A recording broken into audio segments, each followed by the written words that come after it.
To see you all. So particularly big welcome to Sam, Simon, Megan. Who else? Where's Dan? Dan, if you're sort of come for you're sort of re-becoming, coming here for sort of refreshing yourself or coming for the first time, really nice to have you. I'm Jnanaruchi, and I thought, well, sort of because we haven't got a sort of particular theme going at the moment, a sort of series of nights, we've got Area of Archon's leaving thing next week. I thought it would be good to do something a bit more kind of independent, sort of standalone, and hopefully a bit more fun. Okay, so you'll have to bear with me because I like to think of it like Blue Peter. So these things don't. We're live. Hello, we're live. We're live at the Nottingham Buddhist Centre. And although we're not working with children or animals, anything could go wrong, couldn't it? Okay, but we'll hope for the best. Yeah.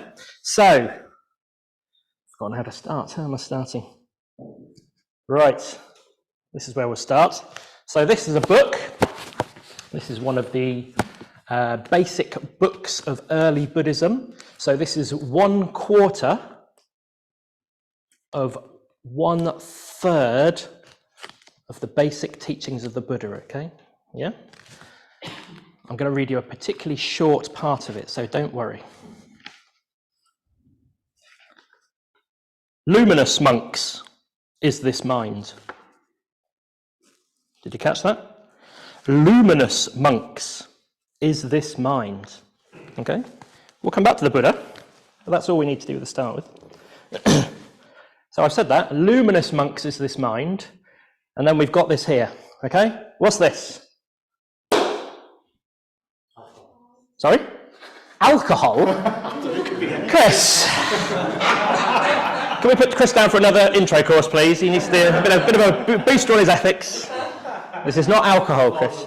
A vase of water, very good. Is it anything else? Could it be a symbol for anything else? Half empty, could be half empty. It could be half full, yeah. So what was I just saying about the Buddha? It could be twice too big.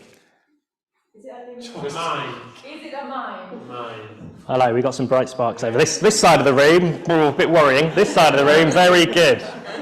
Okay. So, this is the mind. It's hard to find a picture of the mind because most people think it's the brain, and it's not the brain, is it? So that's the mind, yeah? That's our mind, one's mind, the mind. I don't know how you want to sort of think about it. And the Buddha said, luminous is the mind.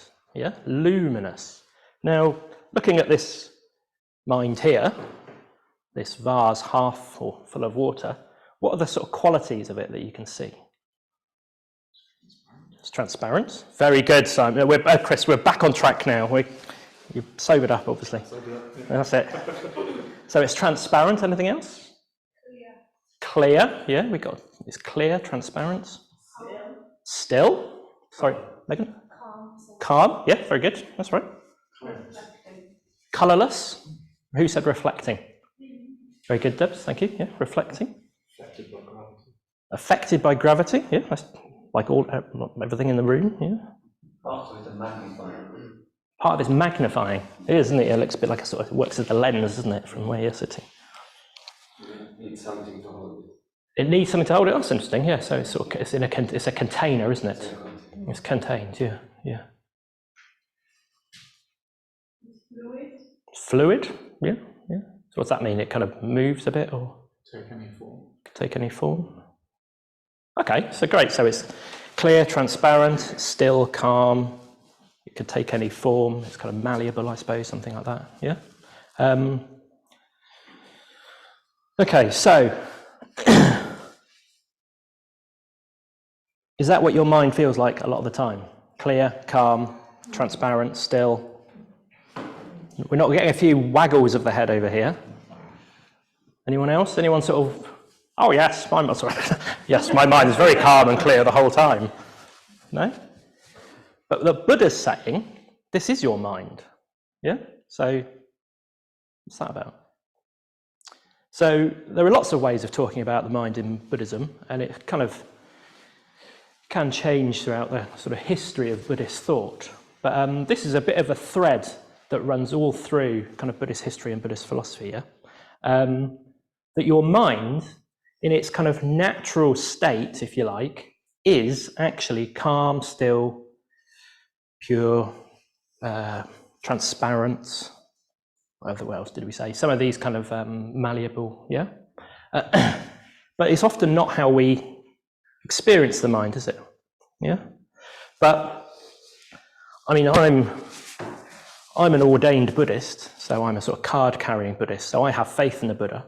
And through some experience of meditation, I can tell you that you can definitely have periods, at least, where your mind is calm, still, relaxed, open, transparent. Yeah? And I think we probably have all had this experience, but we don't sort of notice it sometimes. So another aspect of this, you could say, it's kind of it's whole, unified, and concentrated in a positive sense. Yeah, so it's singular, isn't it? There's only one thing in there. Yeah, it's not bitty and it's not broken up. It's one piece.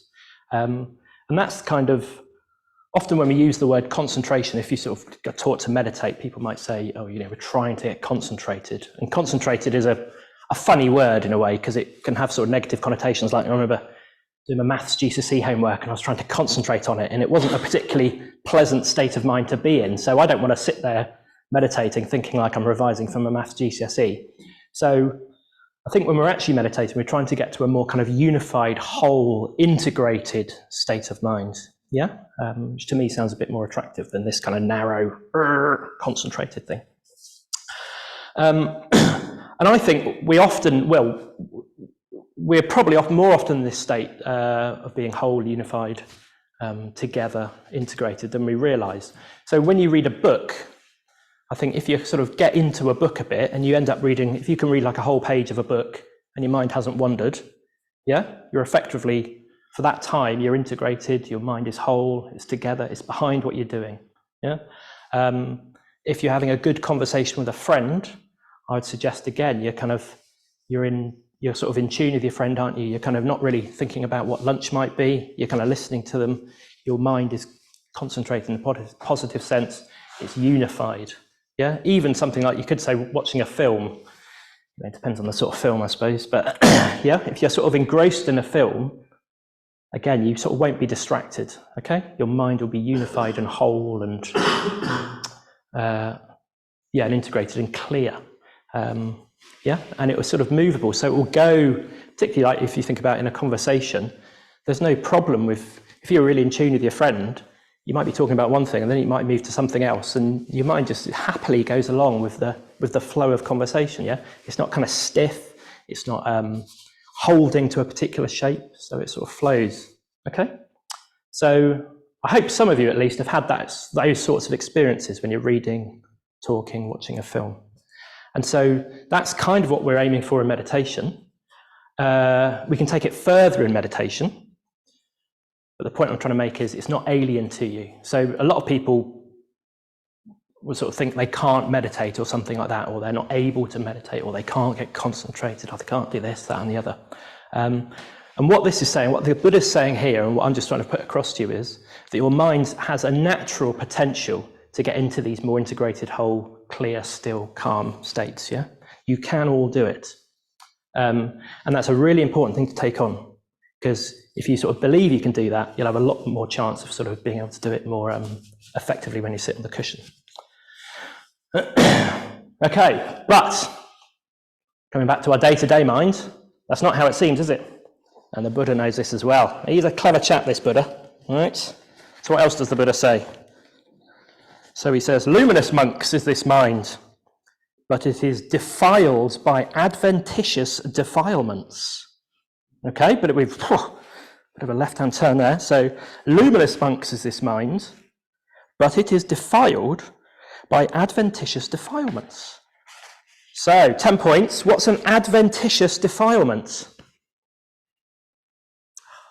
Come on. Simon? So why do you keep calling you Simon? Chris, sorry, Chris. What? So, that's an adventitious defilement. Sorry, Chris. So, Adventitious defilement, Collins Dictionary.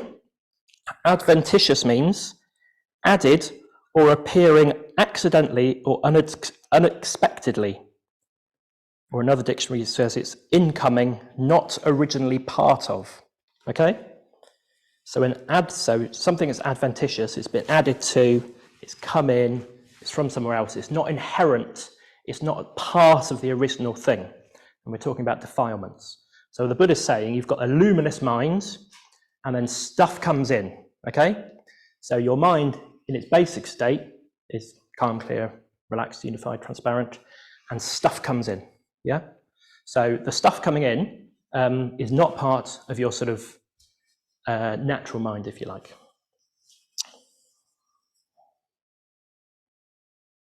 Okay, and the Buddha talked about particular state. It's rather dramatic, isn't it? Walking over here. Can you see what's going to happen? So the Buddha talked about sort of particular states of mind that he classified that might fall into this category of adventitious defilements, and you might recognise them, right? I should have some rubber gloves on for this, but unfortunately I left them at home. Okay, so where are we? Right. Here we are. So can anyone guess what this is going to be? What was that, Pippa? How did you know that? Oh, look at that. Cheeky devil. Right, so what's this? So desire for sense experience. What do we think that might be? Sorry? Lots of colour. Chris, don't be so literal. Come on. What's this? What's this? Who said that? What was that? The mind. It's not a vase of water, Chris, it's the mind. And this is desire for sense experience. So what's going to happen? Oh! So, what sort of things could be desire for sense experience? What's that? I mean, that's slightly abstract, isn't it? What does that mean? Thinking about your next holiday. You can see what Keisha Davey was doing in her meditation. Yeah. So, thinking about your next holiday. What else? Food. Next meal. Yeah. Anything else? Who's it? Very good. Definitely. Yeah. Pretty basic. Food, sex. What else? Amazon. Maybe that's another basic thing these days. I don't know. Annoyance. Ooh, well. Hold that thought, Chris. You're getting ahead of the game, but you are right. But we'll get, oh, hello. Hello. Someone's seen the trailer. What's happened here? Okay, yeah, so desire for sense experience is sort of any type of craving. Yeah, so it's where the mind goes after something. So yeah, definitely sex, the future, food, alcohol, Amazon, getting stuff, even just in meditation. So you may be sitting there and thinking, oh yeah, I'm getting a bit concentrated in that positive sense, and then you might hear a sound, and you might think, oh, what's the sound? Oh yeah, God, I remember last time I heard that. I was sitting in McDonald's, and you end up you just get carried away by or what was my other example? Yeah, what am I going to do? You might sort of think, you might get slightly bored, and you think, what am I going to do after the meditation? I'm going to go home and have a nice cup of tea and watch recorded EastEnders or whatever you're into. I don't know. I'll come back, and there's one more. But so, what's happened to the mind now? It's discoloured. Very good, thank you. It's a bit cloudy and it's a bit murky, isn't it? Eh? High entropy state. You didn't know what adventitious meant, did you? You're just trying to make up for it, Chris. If it's not in physics, I think. Okay, so yeah, so it's a bit cloudy and a bit murky, isn't it? It's not quite as clear as it was. And this is interesting, I think. Does anyone think it's quite pretty? Yeah, okay. So, my favourite colour is blue, so I quite like blue. So I think this points to something as well, that when we have a desire for sense experience, it's not just the kind of stuff we're wanting, like things from Amazon or going on the holiday or the food or the sex. We can actually just have a desire to think, yeah? We start to kind of fall in love with our own mind, our own thinking. Does that sort of ring true for anyone? Anthony's having a good giggle to himself. For you, does that ring true for you? Yes, that rings true. Sorry, we're not at school, you don't have to agree, that's fine. Yeah? Thinking for thinking's sake. Thinking for thinking's sake, yeah, that's right. I do this quite a lot, and sometimes I sort of think, it's a perfectly reasonable thing to do, because I try to and think about sort of good and noble and positive things, but often it's just because I got stuck in the habit of thinking about stuff, and I sort of can't stop really. And then I sort of crave thinking about new stuff, like, what was I doing the other day? And I can't remember now, but I just came across like something on the internet that I didn't know about, and I thought, well, I need to know about that, don't I? I need to know about this particular thing. It's like, I can't even remember what it was, so it wasn't particularly important at the time. It's not going to change my life, I don't think. Was it 3 in the hand as well? Was it what? Was it 3 in the hand? Yeah, well, that's the classic thing, isn't it? You just get sort of stuck, yeah. I mean, it can take over your life, sort of overthinking, can't it? Okay, so... One thing I think about that is the blue, it's more dense blue on the bottom and clearer towards the top. So that yeah, isn't it, Debs? Yeah. The murkiness settles at the bottom, which is clearer. So. Yeah, that's right, yeah. Yeah, I think you're right. So, do you sort of think at the bottom of one's mind it could be kind of murky and you can have a little bit of sort of clarity on the top or something then? Yeah. Yeah, there's definitely sort of degrees of this, isn't there? Yeah. Okay, so... so we've had one of the hindrances, haven't we? Okay, who's going to guess what's coming next? Oh, who is that? Me. Connor. What did you say? Very good. And can we guess what colour that is, Chris? Oh, what? Oh! Someone's going to get a gold star. What have we got here? Ill will. Oh, no one likes to think they've got ill will. Everyone's happy with thinking about sex and Amazon, but thinking about ill will, no, I'm not that sort of person. But what's this doing now? Oh God! Oh, look at that! Oh, that's your mind on ill will, man. It's not very nice, is it? So, anyone brave enough to give us some examples of ill will? Come on, you pure-hearted bunch. Imagine someone else. Go on, my friend. You want something that belongs to somebody else. Okay, yeah. So sort of a bit like jealousy or envy? Yeah, so that's got a sort of, you sort of want the worst for them so you can get the stuff, or you kind of slightly resent them for it. Yeah. That's right. Somebody's coming back from work after a week's annual leave and just annoying you. Just after a week off, you've been on holiday with Kusla, Davey. She's been thinking about it. You've come back. The office and then came back and Oh, you experienced very well towards them. Yeah. I thought it was you being on holiday and coming back to work. But okay, so people just have ill will towards people. Yeah, is Paraga the only one that has ill will towards people? Somebody telling me off and I get all self-righteous even though they may have had a valid point. Oh, that's a good one. Self-righteous. So you think, this idiot, what does he know? God, I'm the one in charge. Precisely. That's it. Road rage. Eh? Road rage. Road You rage. don't see the person, you just sense their intentions. You sense their intent. You think you know their intentions. What you think you would have done. Yeah, it's fine. Yeah. I mean, road rage is. Yeah, road rage is a very sort of. I mean, people get really into road rage, don't they? Like you say, because you're in your little box, aren't you? You can't really sort of meet people. Imagining an argument with someone. Oh yeah. Oh, that's a good one, isn't it? Or what about afterwards, when you've had an argument and then you come back and you sort of think of the thing you wanted to say and you think, oh God, if I just said that idiot would have got it properly. They would have understood that they were wrong and I was right. Yeah. The person with the volume up on the bus. Oh yes. I was very.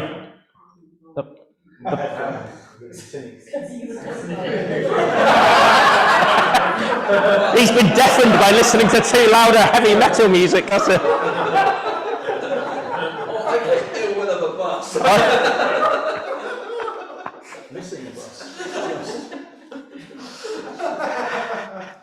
Yeah, it could be anything. You're missing the bus and you get really annoyed, don't you? Like, oh, gee, is it the bus driver's fault? Is it my fault? You get annoyed at yourself, get annoyed at whatever.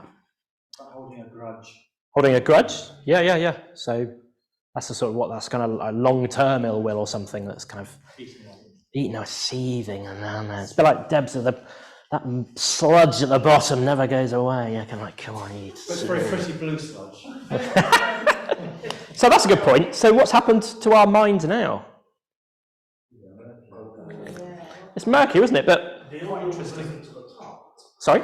The ill will's risen to the top. The ill will's risen to the top. It has a bit, isn't it? It's more dominant than this is what I'm taking from this anyway. It's more dominant than the sense desire. If one's angry, if one's annoyed at somebody, if one has hatred towards somebody, that rises to the top above thinking about food, sex, all the rest of it.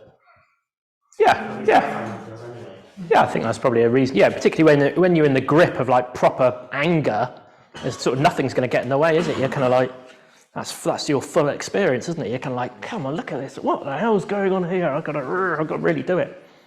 Yeah, but so no, it's not blue anymore, is it? And it's not quite red. It's kind of a purpley colour? Is it still sort of attractive though? Yeah. Now that's interesting, isn't it? So I wonder, ill will is definitely an unskillful mental state, yeah? And pleasant to be around people who are sort of by nature angry. It's interesting, isn't it? Because it's still sort of attractive.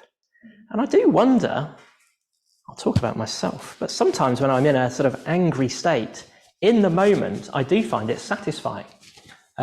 So I'm sort of I've got a kind of target or direction, yeah? I'm kind of fully emotionally, a bit like Connor was just getting at, I'm fully emotionally behind what I'm doing. So in a way, I am sort of integrated, because there's nothing like, as Connor was saying, I'm not really thinking about Amazon and reading the dictionary or something. I'm sort of going in one direction, and I sort of feel like I've got some sort of meaning in life almost, and it's there, and I'm like, yeah, this is what I want to do. Nothing's going to get in my way. I'm going to do it. Yeah. Does that dopamine? Yeah. Does that ring true for anyone? Was that just energy present? Yeah, which is sort of quite pleasant, and it's not pleasant, sort of satisfying to have energy. It's constricted energy. Okay. So does anyone have that experience though? It's kind of like the ill will can be kind of almost sort of like, oh yeah, it's quite sort of. It gives you a sense of direction. Gives you a sense of direction, yeah. Yeah, you've got a sort of purpose, haven't you? There's kind of honesty about it. Kind of honesty? Could be, yeah. Yeah. But on reflection, after you've sort of come out of the state of ill will, when you look back at the mind, how does it then, upon looking back on a mind filled with ill will, what's it like, Anthony? It's constricted. Yeah. It's kind of drawn. It's like Yeah. it's had its shutters pulled down, so Yeah. you're just looking at this one thing. Yeah. Without taking on what's around it. That's right. Yeah. Yeah. I think so. Quite ugly as well. Come on. Look quite ugly. Quite ugly. The mind feels ugly. Yeah. Because ultimately that is what happens. Anger shuts down the majority of the frontal lobes, and you're just going into the animal center. Yeah. Yeah. I think is that just me, Anthony and Chris, or is anyone else? Yeah. So anger can feel sort of satisfying in the moment, but afterwards it isn't. The Buddha does actually say this somewhere. I can't remember the sutta, but he talks about sense, desire, and anger being gratifying in the moment. But he doesn't talk about that very often. But when I read that, I was sort of quite relieved, because that definitely is my experience. That when I am sort of het up about something, it is sort of satisfying. Okay, so we've had some ill will, haven't we? It's mixed. Yeah. Some of the ill will is maybe relieved by the desire for sense experience. Could be, couldn't it? I think so maybe you're looking for that to relieve that feeling. Oh, I see. Yeah.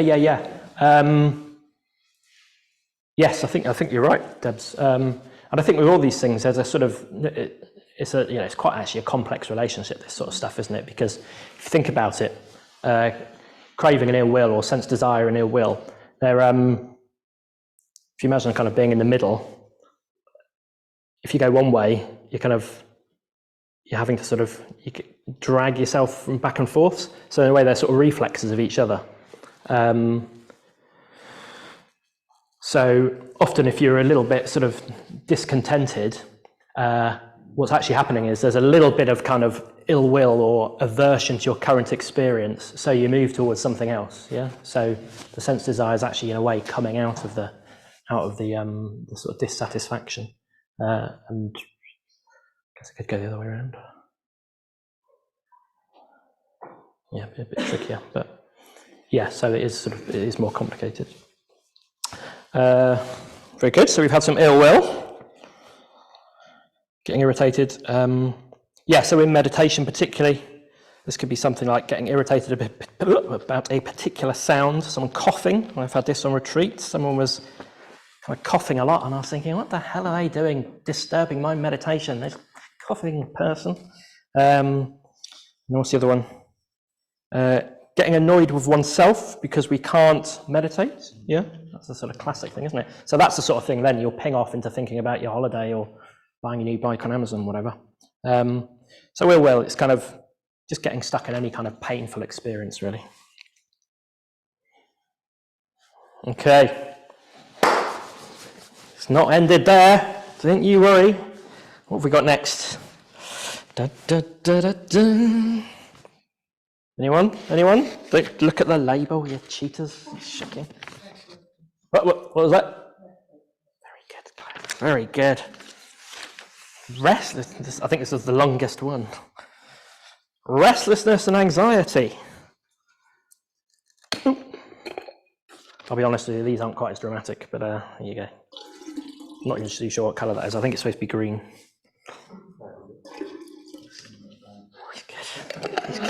So, what's restlessness and anxiety? Can't focus? Yeah.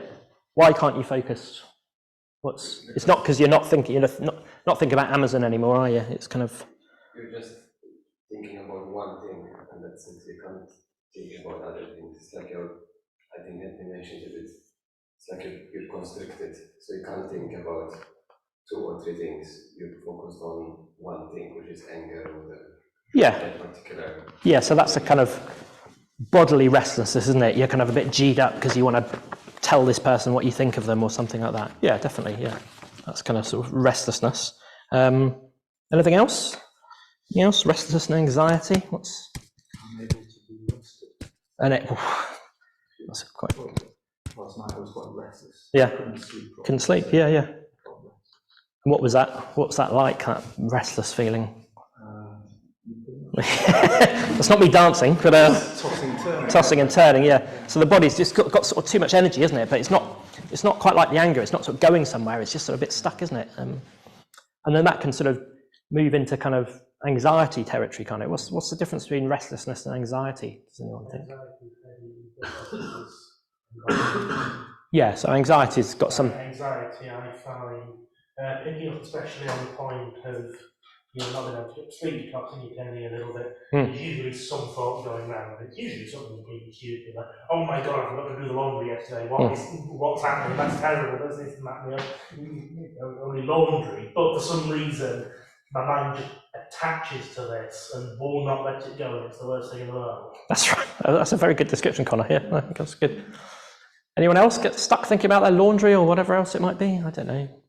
If you cooked enough food or something like that. Yeah, and it's interesting. So it's a bit like sense desire in some ways, isn't it?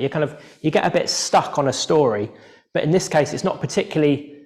Sense desire can be kind of quite nice in the moment because, if you're trying to buy a new bike and you're sort of trying to figure out what it is, it's kind of you want the new bike, don't you? So you're quite keen on looking through Amazon and Halford's website and trying to find the cheapest version and this sort of thing. But with the anxiety, it tends to be something that you don't want. It's got a bit more aversion, isn't it? But you are stuck in that kind of mental loop. I mean, when I was younger, I had a huge amount of anxiety. Used to have sort of panic attacks, just came out of nowhere. Seemed to be no cause for them. It was very, very deeply unpleasant. These days, interestingly, I've noticed it a bit more in my experience. I think I'm more restless now. So it's much less, it's the less of a heady thing. I don't get caught in sort of store. I used to think I was going mad. I don't really think that anymore, but I notice I get a bit my body still gets a bit sort of G'd up.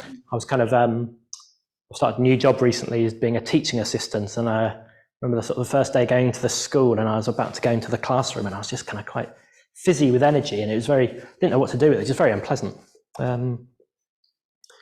Yeah, so it's not quite as demonstrative, is it, as the blue and the red, but I can promise you the restlessness and anxiety hasn't done anything to help our mind here, okay? Yeah. In fact, it has done something, hasn't it? It's made it a bit... You've got some bubbles. It's quite good, actually, isn't it? It is very liquid. But, yeah, so we've got the restlessness and anxiety there. Okay. What's next? Don't you say, Claire. Claire's my star pupil. Who?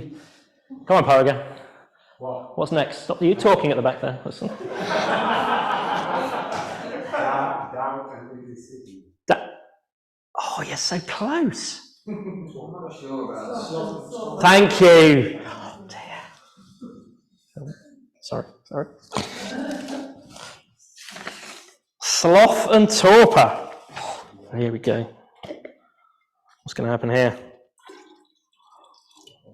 Not a lot, is it? It's a bit slightly disappointing. I'll tell you the truth. I've done this before a couple of times when I was living down in Bury St Edmunds, and when I did it before, I went to Sainsbury's. I bought 5 colours of food dye, brought them home, did this. It all worked. I did this a few days ago, and it didn't work because food dye now has emulsifiers and all sorts of weird stuff in it. So I've had to be a bit more inventive, and anyway. But we've got an imagination, haven't we? So, what is this? Sloth and torpor. Where are we? There we are. So what's sloth and torpor? Oh, Claire, thanks very much. I feel really pleased that you're yawning at me. That's fantastic. Thank you. Laziness, yeah? Sluggish. Slumping. Oh, that's a good word, isn't it? Slumping. Oh. Yeah, so nodding off. Yeah, that's right. So in the Mitra study material, if you've ever read any of that, it says there is vacuity in the mind. So that's the torpor, and heaviness in the body. That's sloth. So you can think about the sloth, can't you? Not people, what are they? Those things, they're sloths, aren't they?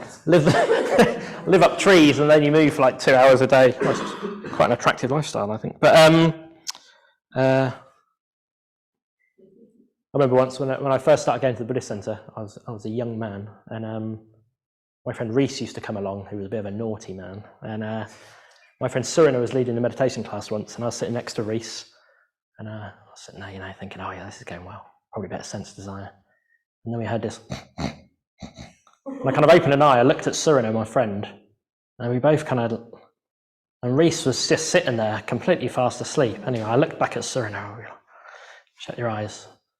About 5 seconds later, and Reese just completely, his face was on the floor, completely, I didn't even wake up. I think he was probably chemically enhanced. But anyway, we'll move swiftly on. So,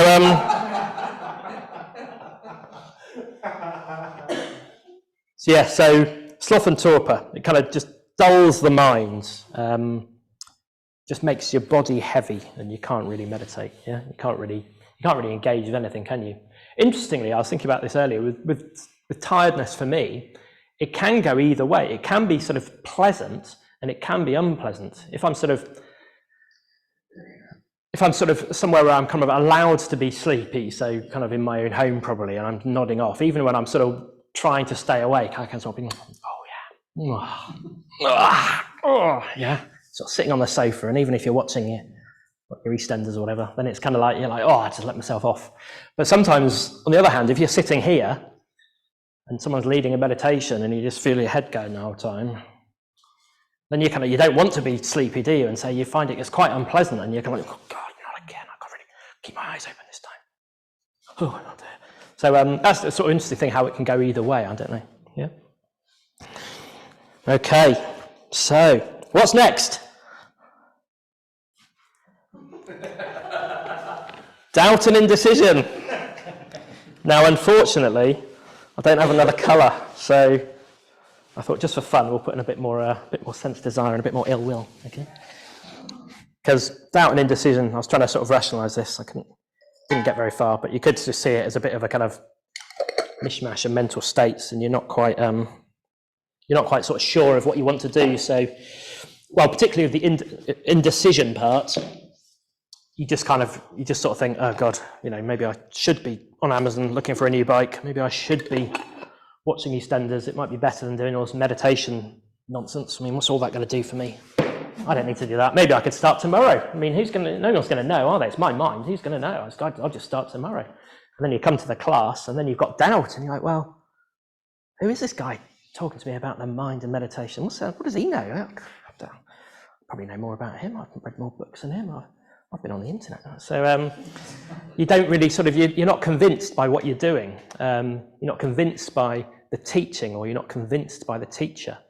Now, some doubt, a sort of genuine, sort of skeptical doubt, is a very sensible thing to have, and we would encourage that. Yeah. So if you come to the Buddhist Centre and you join a study group, or you come to a intro class or whatever like that, it's really good to have questions and really kind of ask the order members, particularly, your questions. Don't be shy, and they can be about anything. And if you're of a particular mental type, where you have a very discriminating, is a polite way of putting it, kind of mind, and you do like to question things, you do need to put that to service. Yeah. If you just try and sort of don't think about stuff, it won't work. You can't do that. Your mind, if you've got an active mind and you want answers, you need to use that. Yeah. And you need to use, but what you need to do is ask questions of the Dharma, because that is the only thing that will stand up to your scrutiny. Because the Dharma, the truth of the Buddha, is kind of like absolute truth in a way. Yeah. So you can ask it as many questions as you want, bigger questions as you want, from all different angles, and it will maybe not give you the right answer straight away, but it will be able to stand up to scrutiny. But that's quite different to coming at things with a sort of cynical mind, which is where you just don't kind of believe in anything, and you just sort of think, well, the world's rubbish. No one's got a clear mind. Everyone's mind is all full of rubbish, and nothing can sort of help, and the world's going down the pan. If you just think that, it's just not going to. You're not going to be able to do anything positive with your life. It's a very sort of dangerous mental state to be in, I'd say. But sort of honest questioning, really good thing to do. So do it. So that was doubt and indecision. Okay. Yeah, so in meditation, that's like you're just not getting down to doing it. You've decided you prefer to be thinking about Amazon or whatever. You're prevaricating, sitting on the fence, and you lose motivation. Okay, so time always moves on, doesn't it? I always worry at the beginning I'm not going to have enough. I've got too much spare time, and then it kind of sort of carries on with one. So, what's happened to our mind? It's unclear, isn't it? It's very unclear. Anything else?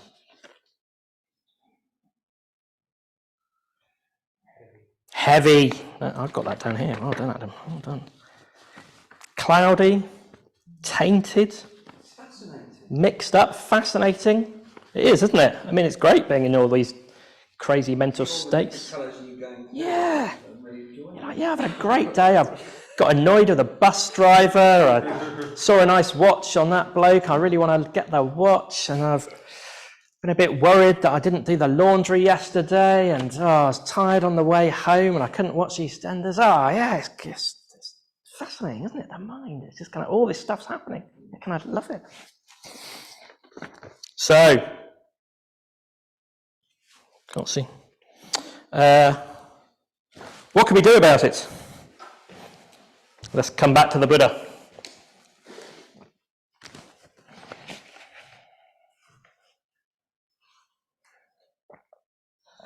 So, second verse of this sutta.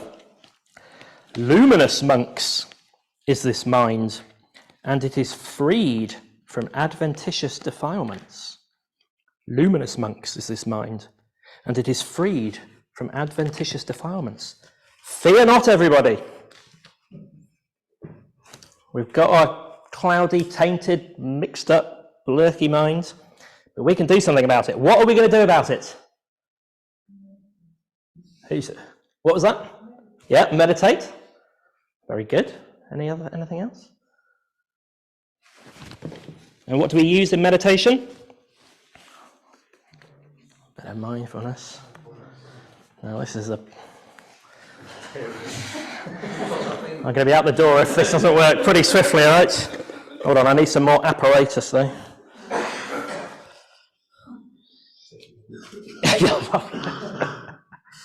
Got something here. That's not a stick. Anthony, come on. It's not a vase, sticks and vases. What's going to happen here? What's going to happen with our mindfulness? So sometimes we might need a bit more mindfulness than other times. Oh dear. So along with our mindfulness, we need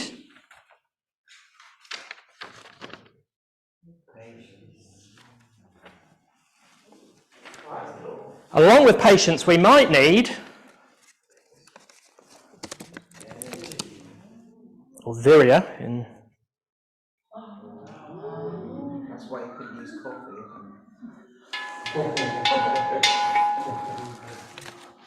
Well, we'll put the stick. Just put the stick now. Where that's samsara, isn't it? We need the stick to be in nirvana. So, imagine that. It's worked actually better than when I did it before, so I'm quite pleased about that. So, what's happened? What's our mind doing now? How's our mind? Clear, isn't it? It's clear. It's brighter, more luminous, you could say. Yeah. And I would contend it's more pleasant as well. Yeah. Oh, a nod. Who thinks this is probably a more pleasant mental state than how we were before? Yeah. So, as Apekshanandi pointed out in the meditation at the beginning, what's really helpful to sort of generate a sort of sense of faith and understanding of this sort of thing is noticing in our meditation when our minds are more clear and more present and more transparent and what else do I say? Luminous, brighter and calmer. Because we will have them throughout our meditation and throughout life. We will have moments of sort of calm and clarity and brightness and transparency. And if we really notice them and start to save them more, we will start to incline our mind more towards them than our distractions and our hindrances. Yeah. So, I'll just come back to the beginning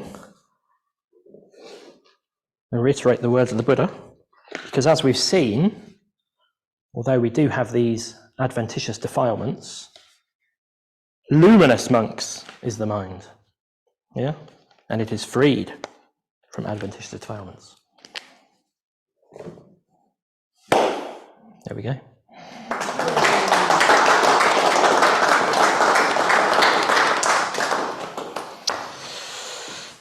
Thank you very much.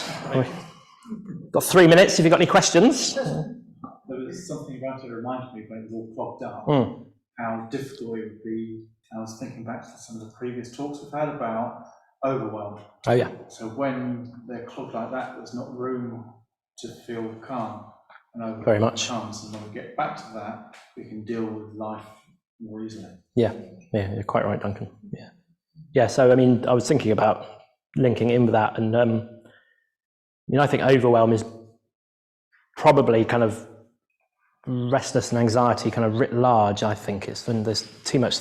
You end up sort of thinking that your current state is going to be propagated into the future and got worse. So it's kind of a bit of catastrophizing, which I think is probably restlessness and anxiety. Yeah. It's good to know you can jar, put mindfulness in a jar as well. Well, that's what the Buddhist Center is. That's right, yeah. My mind clicked onto the word luminous. Oh, yeah.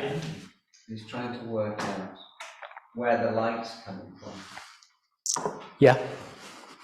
What is that? Is that a question? Or It is now. or it could be just a question for you. Yeah. I mean, so this is the Pali Canon, the sort of oldest form of Buddhism. Buddha doesn't talk about the mind that much in these. The Tibetans are more famous for talking about the mind as being luminous. When they talk about it particularly, they're not talking about it actually having like a light source. it's just a sense of brightness and clarity. It's more about that. So I think it's the word brightness for me kind of works reasonably well. When I'm sort of calm and happy and interested in something, my mind feels bright. And you hear people talk about children, don't they? They're being sort of, well, and adults, I suppose, but being bright and just when they're interested in stuff, isn't it? Yeah. You know what Pali words? The luminous, I do Pabhasara. So it's the Pabhasara Sutta. Sometimes it's helpful, isn't it, looking at different translations of the word. Yeah. It does give you more of a sense. That's right, yeah. Yeah, it does. No, I didn't look up any other translations, but yeah, that would be a good thing to do. I noticed when it got back to being clearer, I kind of wanted it to go back to being playful. Yeah. And that's when I realised that we actually get attached sometimes to being negative or thinking negative. Very good. And then we don't want to let go of it because that's what we're used to. Yeah. That's right, Megan. No, very much. And it has its own energy. Yeah. Like a negative, but like we were saying earlier on, you feel as though it's the right thing, but it's not. Yeah. I definitely, you in a direction. Yeah.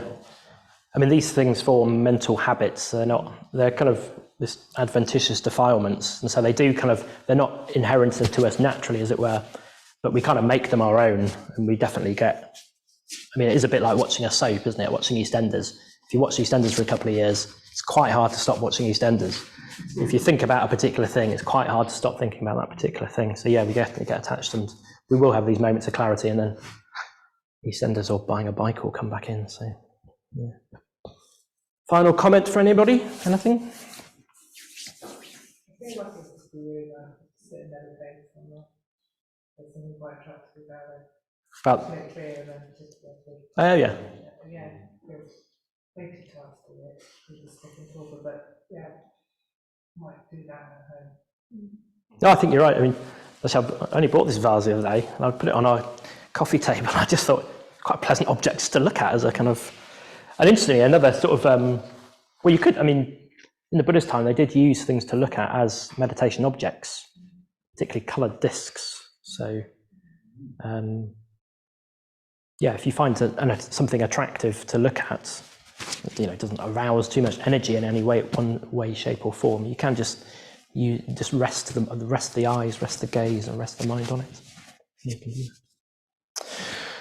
Great, well, thank you very much. So next week we've got Aryavachan's leaving due. So Aryavachan has been the men's Mitra Kavina here for 7 or so years. So he's done a lot of work and really helped the Buddhist Centre generally, and the men sort of maybe a bit more particularly. So please come along next week and rejoice in him. There'll be a space for you to do that. Great, and thank you for coming tonight. Thank you.